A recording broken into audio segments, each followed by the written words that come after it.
This video is about being appreciated, and it sort of follows from the answers to the Amazing Atheists questions recently. And specifically, there was a couple questions, and specifically the one I'm thinking about is, uh, would you rather be an unappreciated genius uh, uh, in your own time, but appreciated after you're dead, or would you rather be recognized as a genius, but be, you know, uh, thought of as really mediocre in the long run? And I said I don't care about appreciation. Of course, I do care somewhat about appreciation, but see, I'm having assumptions. We're talking about appreciation from the mainstream, and I, I have some assumptions involved here. I think if you are this great genius that the mainstream doesn't appreciate, some people will be appreciating you, though. Some people are out there looking for geniuses, and they know how to find them, and they find them, and they will appreciate you in your own lifetime. And so let's say there's 10 people like that, and that's the you're a real genius, but you only have 10 people that really appreciate you, versus you're not a real genius, but 10 million people appreciate you and think that you are, and another who knows how many millions don't really directly appreciate you, don't know about you, but they'll accept the common knowledge that you are a genius.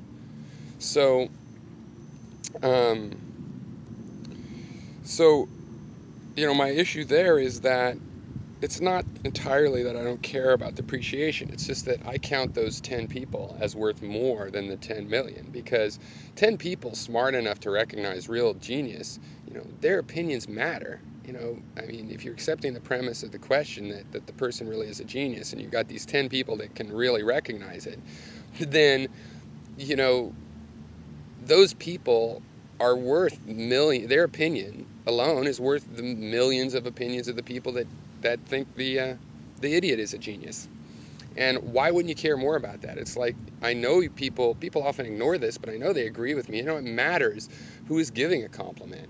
It matters if someone says you're really smart in physics. It matters if they don't know anything about physics versus if they're a great physicist themselves. And so, I mean, the sum total feeling of being appreciated that I get is much greater if I can appreciate in return the people that have appreciated my work. So if I can appreciate that they have good judgment. And I think this is a reason actually to make it hard to be appreciated, so that, it's a little bit of a difficult test, so that the people that, can appreciate you prove that they can understand concepts, that they can appreciate the problems, that they can state and realize the problems on their own, that you're not walking them through a long thought process they don't really understand, so that they have emotions as a result, but those emotions don't really reflect any knowledge or thinking of their own, but just represent the fact that maybe you can emotionally manipulate those people to pretend they're having thoughts you've actually had. I think that it's pretty clear, and I don't really understand why so many people have answered that in wanting to be directly appreciated. Maybe they feel underappreciated as it is, or not wealthy enough, and they realize that being widely recognized as a genius would lead to material wealth, maybe, um, even if you weren't really a genius. But it's like, in an analogy, let's say you're a physicist and you're making the same kind of choice. You can either make a discovery that everyone acknowledges as accurate and cool, but in the long run turns out to be fantasy, or you can make a discovery that your contemporaries find impossible to accept, and they criticize you, and they don't accept it, and they don't think you're a genius, they think you're a nut, but in the long run it turns out to be true.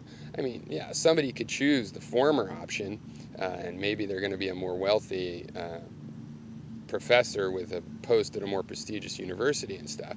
And fine, people could easily make that choice because that's what they cared about. But it's equally obvious that that physicist making such a choice to discover something false instead of something real doesn't care about physics.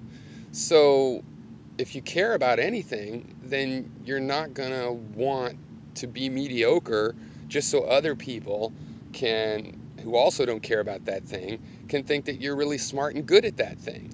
I mean, that thing then is just a stage for self-promotion.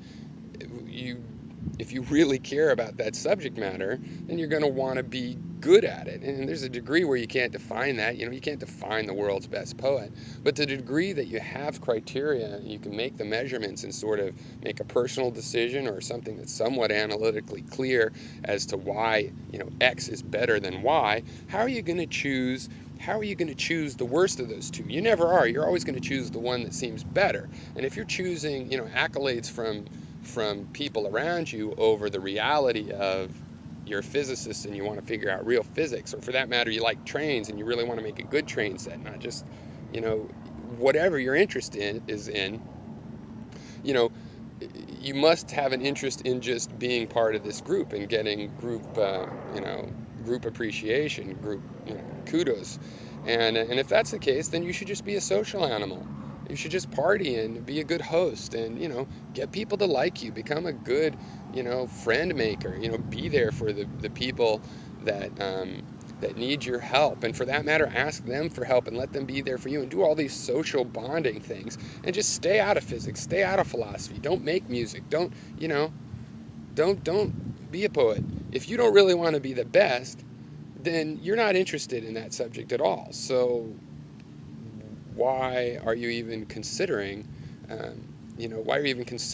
trying to accomplish something in that subject? Just go and directly, try to make a lot of friends. You don't have to master any other subject. You can just be a good friend and get all of that you want. So yeah, if you're going to go on the internet and talk about your arguments, try to make those arguments solid, because that's why you're here. If you're here just to get friends, then, don't waste all our time blowing smoke up our ass and, just say things, the kind of things that get you friends. Seems fair to me.